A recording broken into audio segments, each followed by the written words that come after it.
26 წლის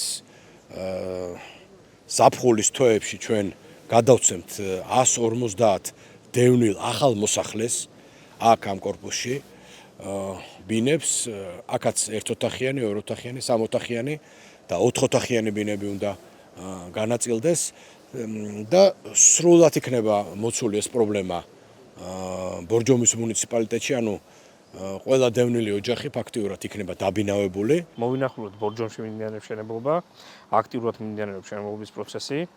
150 ოჯახისთვის შენდება აქ ახალი კორპუსი, რომელსაც მომავალ წელს ზაფხულში გადავცემთ დევნილ ოჯახებს ახალგარემონტებულ ბინებს.